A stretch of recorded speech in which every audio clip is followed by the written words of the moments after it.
Some people believe Reba McEntire had tons of leaked photos get released. Not only this, but there's leaked videos of her and her new boyfriend. At the age of 69, Reba can still turn heads with her stunning looks, amazing voice, and talent. But what no one knew was the real reason behind these photos and video of Reba McEntire.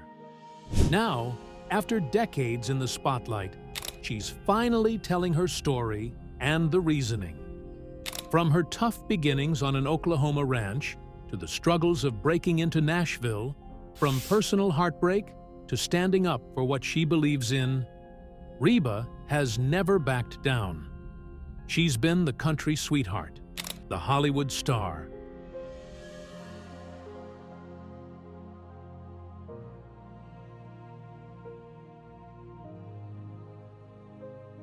and the fearless rebel who changed the game. Through triumph, tragedy, and controversy, she's proved that no matter what life throws at her, she always comes back stronger. This is the untold story of how a small-town girl became a country music legend, and why she was never afraid to break the rules. Reba McEntire's story doesn't start with fame and fortune. It begins on the wide-open plains of Oklahoma. Born on March 28, 1955, in McAlester, she was raised on a sprawling 7,000-acre cattle ranch in the tiny town of Chalky. Hard work wasn't a choice, it was a way of life. By the time she was 6, she was rounding up cattle. By 7, she was already working from sunrise to sunset. But through all the dust, sweat, and long days, there was always music. Her mother, Jacqueline, once dreamed of being a country singer herself, but life had other plans. Instead, she passed that passion down to her children. On long drives to rodeos, she taught them how to harmonize, their voices blending together as naturally as they had been born to sing.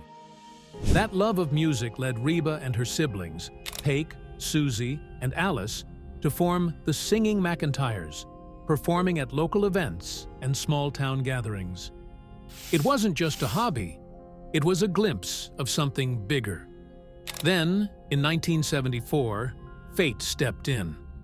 While singing the national anthem at the National Finals Rodeo in Oklahoma City, a country artist named Red Stagel happened to be in the crowd. He was captivated by her voice, her control, her effortless ability to tell a story through song. After the performance, he approached Reba and her family with an offer that would change everything. He wanted to take her to Nashville. It wasn't an easy decision. Moving to Music City meant leaving behind the only life she'd ever known. But with her mother by her side, she packed up and took the leap. When they arrived in Nashville in early 1975, they had little money and even fewer connections. Reba stayed in small apartments, took on odd jobs, and spent endless hours waiting in record label lobbies, hoping someone would take a chance on her. That break finally came later that year when she signed with Mercury Records. It should have been the start of something big, but instead, it was the beginning of a frustrating uphill battle. Her first single, I Don't Want to Be a One-Night Stand, was released in 1976, and it barely made a dent on the charts. For the next several years, she released song after song, album after album, but nothing seemed to click. Producers wanted her to embrace a more polished pop country sound, but it didn't feel right. She wanted to sing the kind of music she grew up on, the kind that told real stories, that felt raw and honest. Instead, she was stuck recording songs that felt like they belonged to someone else. By the early 80s, Reba was at a breaking point. 6 years in Nashville, and she was still fighting to be heard. But everything changed in 1983. That year, she released Can't Even Get the Blues, and for the first time, she finally had a #1 hit. It should have been a moment of celebration, but Reba knew that despite the success, she still wasn't in control of her own sound. She wanted to make country music her way. So in 1984, she made a bold decision. She left Mercury Records and signed with MCA, a move that would either make or break her career. It was a gamble, but Reba wasn't afraid to bet on herself. She knew what kind of artist she wanted to be. Now, she just had to prove it to the world. By 1984, Reba McEntire was done playing by other people's rules. She had spent years recording songs that didn't feel like her, struggling to find her place in Nashville. But now, she finally had the chance to do things her way. With her first album under MCA Records, My Kind of Country, she made a bold return to her traditional roots. No more pop-infused tracks. This was real country music, the kind she had grown up singing on her family's ranch. And it worked. The album produced back-to-back #1 hits, including How Blue and Somebody Should Leave, proving that she didn't have to change to fit Nashville. Nashville needed to change for her. Critics praised her authenticity, and fans responded in a big way. Then came Whoever's in New England in 1986, a song that told the story of a woman watching her husband drift away, suspecting an affair in the big city. It was emotional, powerful, and a defining moment in her career. The song shot to #1 and won her first Grammy, solidifying her status as country music's leading lady. Over the next 4 years, Reba completely dominated the industry. She won CMA Female Vocalist of the Year 4 years in a row, a streak that cemented her as the queen of country. Her concerts became bigger, her music videos more dramatic, and her style more polished.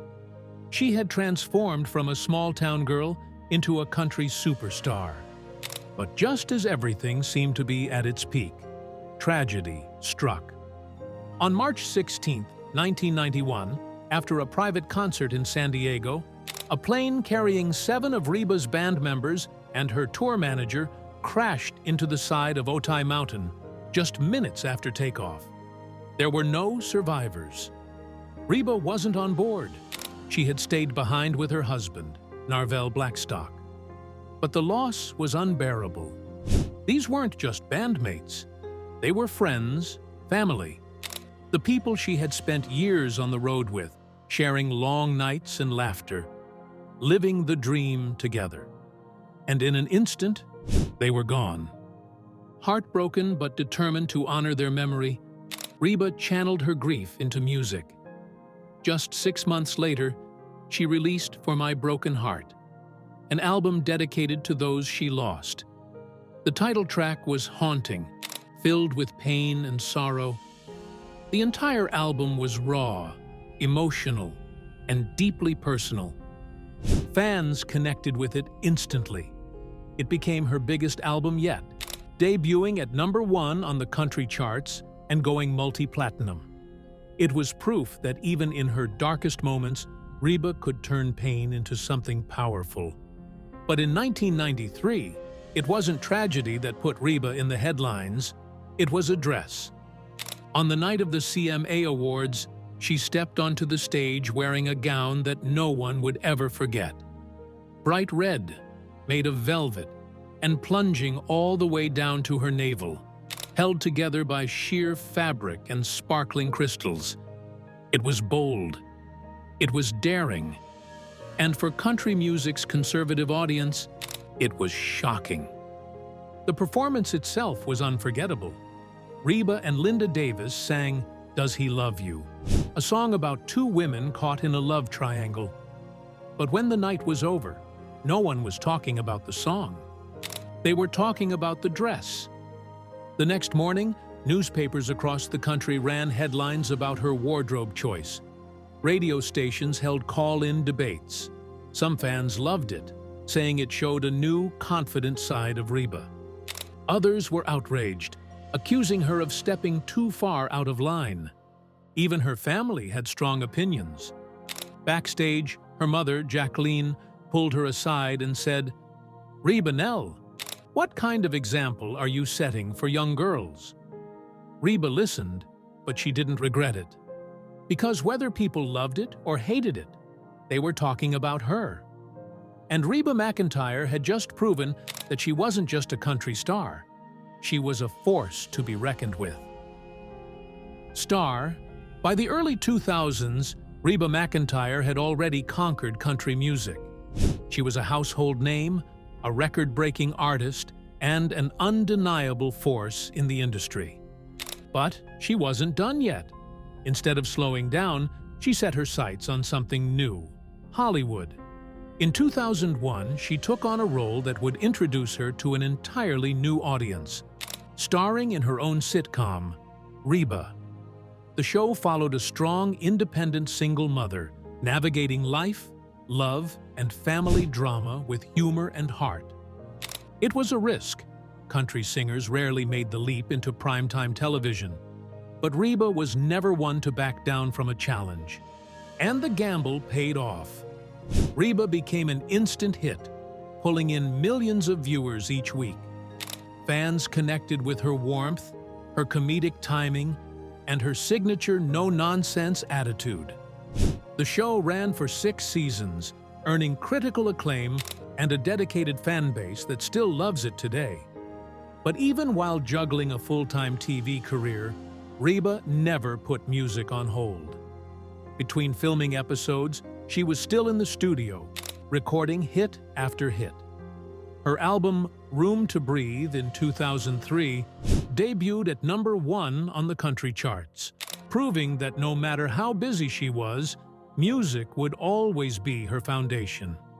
She toured, recorded, and performed, all while leading a sitcom that was breaking records on television. And as if that wasn't enough, she took on yet another challenge: becoming a business mogul. Reba expanded her empire beyond music and acting, launching a wildly successful clothing line with Dillard's. Unlike many celebrity fashion brands, this wasn't just a side project. Reba was hands-on in the process, making sure her designs reflected her personal style. The line was a massive success, generating over $200 million in sales within a decade. She didn't stop there. In 2023, she opened Reba's Place, a restaurant and live music venue in Oklahoma, where fans could experience a little piece of her world. It became an instant destination, drawing in hundreds of thousands of visitors in its first year alone. Through all of this, Reba proved that she wasn't just a country star, she was a powerhouse, a woman who could do it all and still come out on top. But while her professional life soared, her personal life had its ups and downs. Reba married her first husband, Charlie Battles, in 1976, when she was just 21 years old. He was a former rodeo champion, tough and rugged, and for a while, they made it work. But as Reba's career took off in the 1980s, cracks started to form. Charlie wanted her to slow down, to focus on family instead of chasing success. But Reba wasn't ready to give up her dreams. By 1987, their marriage was over. It was a painful split, one that forced Reba to choose between love and the career she had fought so hard for. Then, in 1989, she found love again with Narvel Blackstock, her manager and longtime friend. Together, they built Starstruck Entertainment, an empire that managed Reba's career and launched the careers of other country stars. They were a team, and for years, it seemed like they had the perfect partnership. In 1990, Reba became a mother, welcoming her son, Shelby. Even at the height of her fame, she made sure she was there for him, bringing him on tour, turning her tour bus into a nursery, and making family a priority. But after 26 years of marriage, her world was shaken once again. In 2015, Narvel filed for divorce, a decision Reba never saw coming. She later admitted that it wasn't what she wanted, but in the end, she had to accept it and move forward. It was one of the hardest times in her life, but true to form, she refused to let it break her.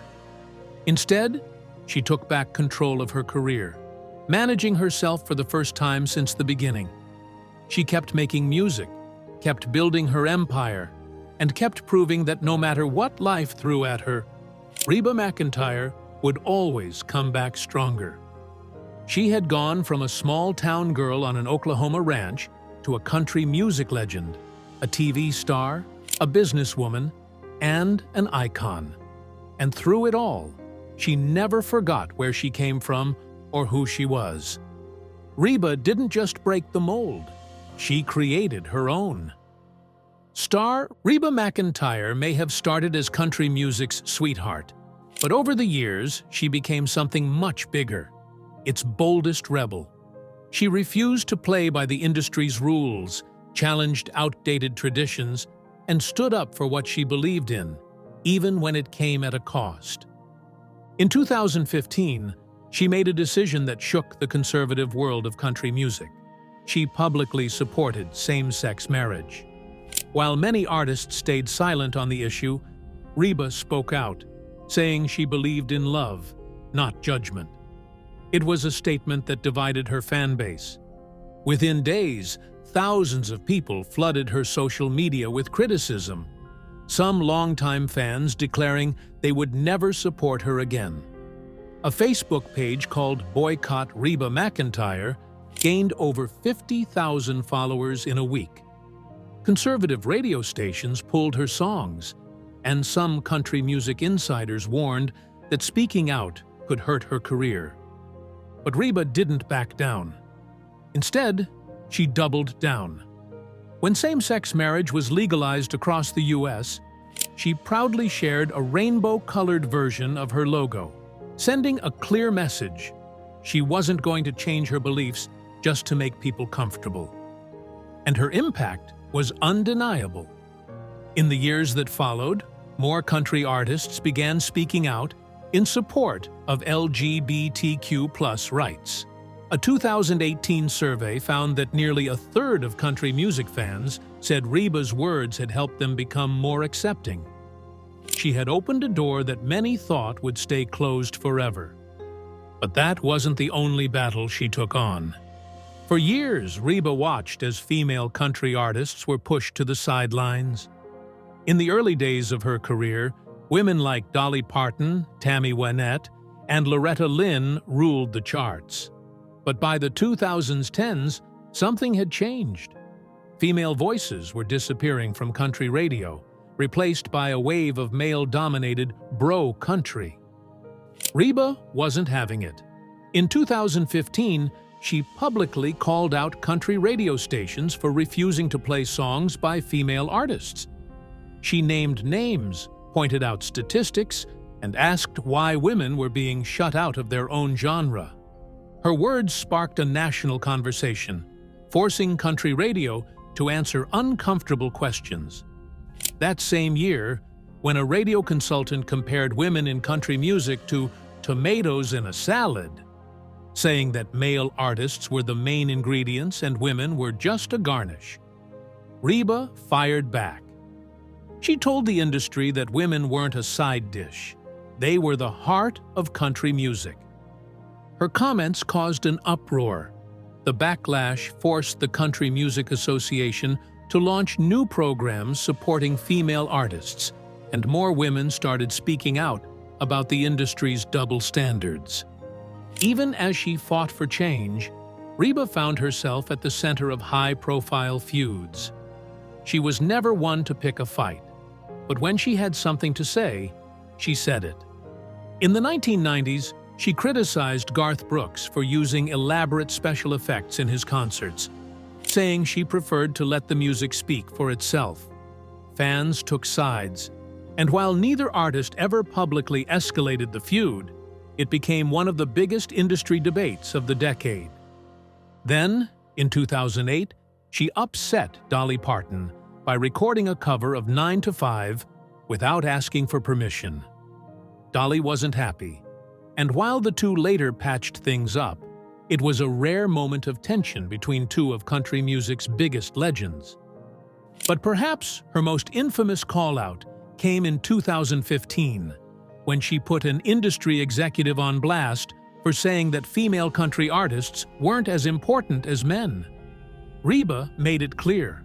She wasn't just standing up for herself. She was standing up for every woman who had ever been told to stay in the background. She didn't just change country music, she challenged it, pushed it forward, and refused to let it stay stuck in the past.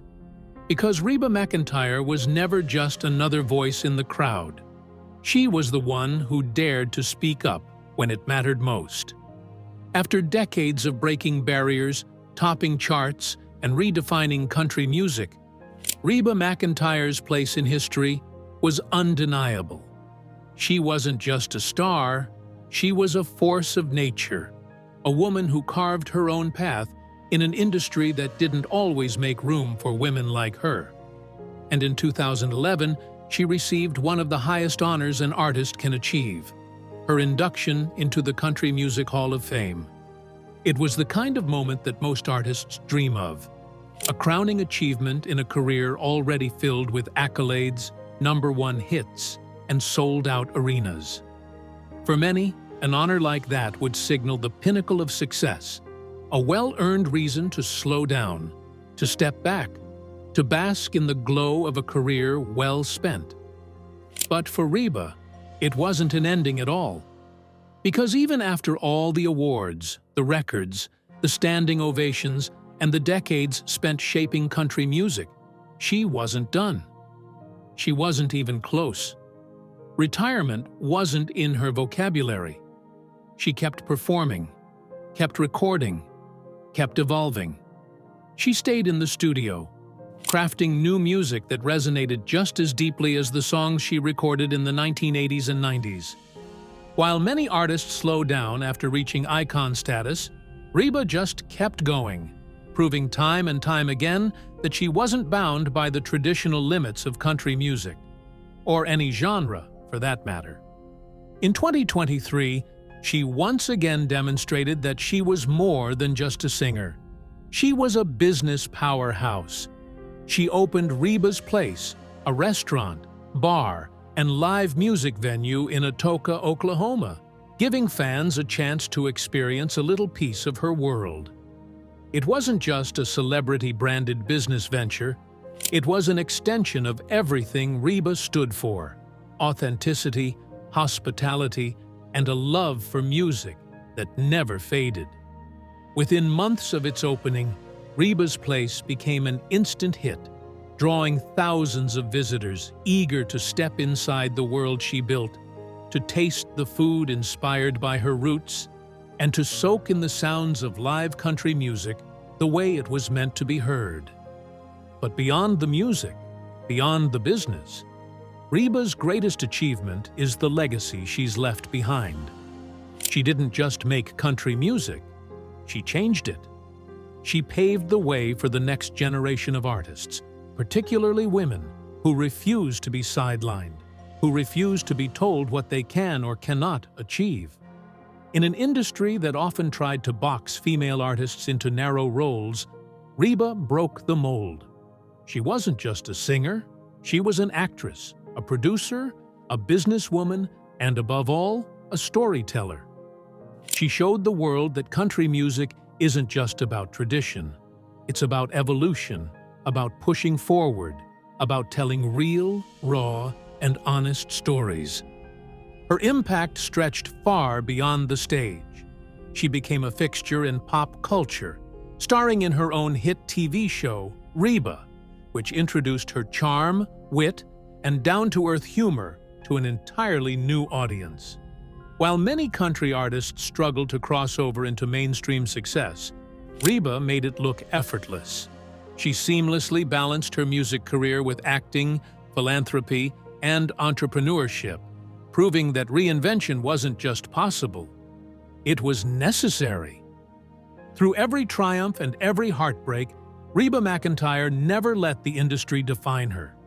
She defined herself. She didn't just survive, she thrived. She didn't follow Nashville's rules. She made her own.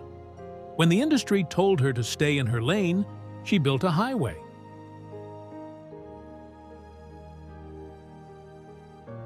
She faced personal and professional setbacks, but she never let them stop her.